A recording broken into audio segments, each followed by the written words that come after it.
Vocabulary with example. दोस्तों आज हम बात करने वाले कुछ इंपॉर्टेंट वोकेबलरीज की। चलिए शुरू करते हैं। पहला वर्ड लेते हैं हम स्लैम। स्लैम एक वर्ब है जिसका मीनिंग होता है to shut the door forcefully. जब हम गुस्से में बच्चे होते हैं अक्सर और ज़ोर से दरवाज़ा बंद कर देते हैं। और इसका एंटोनिम होगा स्लैक और अनसील्ड। और इसको एग्जाम्पल में हम यूज़ करेंगे he shut the door in my face, मतलब उसने मेरे मुँह पर दरवाज़ा ज़ोर से दे के मार दिया। कॉग्निजेंस। कॉग्निजेंस एक नाउन है और इसका मीनिंग होता है नॉलेज या फिर अवेयरनेस, किसी चीज़ के बारे में ध्यान रखना, जानना।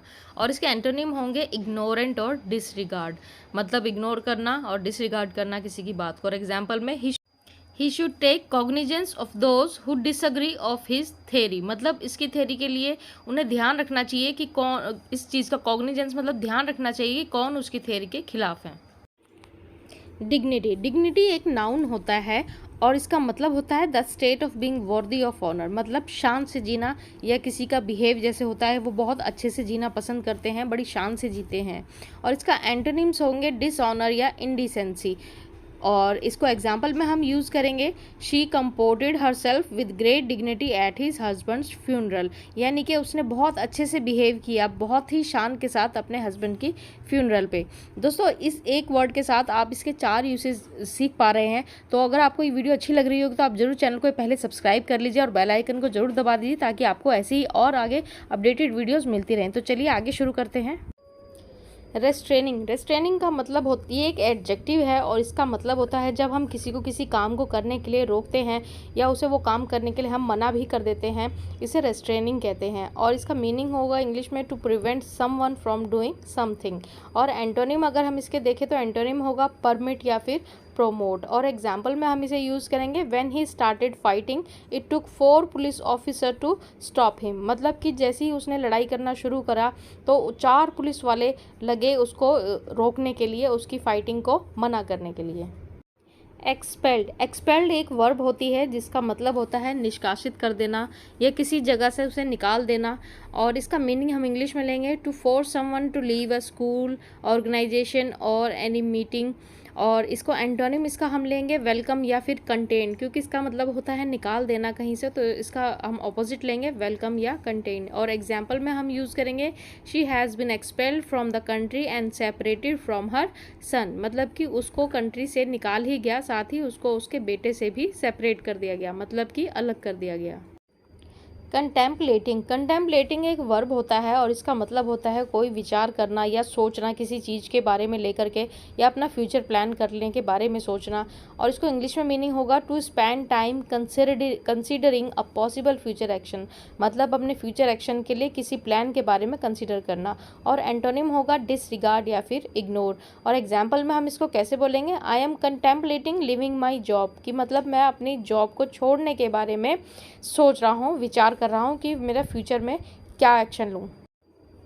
कंसोलिडेशन। कंसोलिडेशन एक वर्ब होती है और इसका मतलब होता है मजबूत होना या मजबूत करना।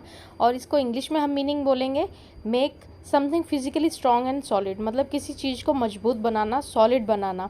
और इसके एंटोनिम्स होंगे डिस्पर्स या फिर डिस्यूएट, ये दोनों ही वर्ड इसके एंटोनिम्स होंगे। और एग्जाम्पल में हम यूज़ करेंगे the administration hopes that such measures will consolidate its position, मतलब प्रशासन को ये आशा है कि ऐसे कुछ मेजर्स, ऐसे तरीके लेने से हमारी जो पोजीशन है वो कंसोलिडेट होगी, वो मजबूत होगी। थ्रेटनिंग। थ्रेटनिंग एक वर्ब होती है और इसका मतलब होता है धमकी देना किसी को। और इसको इंग्लिश में मीनिंग होगा statement of an intention to inflict pain injury to other, मतलब धमकी देना गुस्से में, in a state of anger में एक ऐसी स्टेटमेंट देना जो किसी को धमकी लगे, कोई उससे डरे या उससे उसको पेन हो। और एंटोनिम इसके होंगे सर्टेनली या फिर सेफ्टी। और अगर एग्जाम्पल में हम इसको बोलते हैं इस वर्ड को, तो हम कैसे यूज़ करेंगे, the country is a great major serious threat to world peace, मतलब संसार की शांति के लिए, पूरे वर्ल्ड पीस के लिए, शांति के लिए जो ये कंट्री है ये एक बड़ा ही सीरियस थ्रेट है, मतलब सीरियस धमकी है।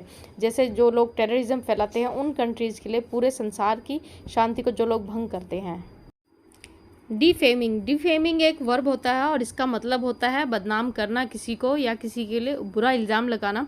और इसको इंग्लिश में मीनिंग होगा damage the good reputation of someone, किसी की अच्छी रेपुटेशन को ख़राब कर देना, उसे डिफेम कर देना।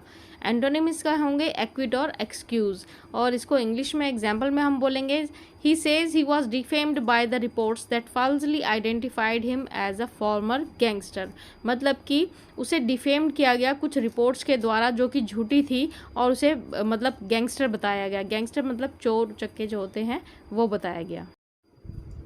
हर्ल्ड, हर्ल्ड का मतलब होता है फेंकना, और इसका मीनिंग होगा थ्रो और impale something with great force, मतलब किसी चीज़ को फोर्स लगा के ज़ोर से फेंकना। और इसको एंटोनिम होंगे होल्ड, कीप या रिसीव, मतलब किसी चीज़ को पकड़ के रखना। जैसे हर्ल्ड का मतलब हुआ फेंकना और उसका ऑपोजिट होगा होल्ड या कीप, रिसीव। और एग्जाम्पल में हम इसको बोलेंगे someone hurled the rock through the window, मतलब किसी ने कोई रॉक मतलब बड़ा पत्थर फेंका विंडो के द्वारा, थ्रू द विंडो। दोस्तों अगर आपको ये वीडियो अच्छी लगे तो आप चैनल को ज़रूर सब्सक्राइब करें, लाइक करें और शेयर करें, और कमेंट सेक्शन में बताएं आपको ये वीडियो कैसी लगी। Thank you so much and take care.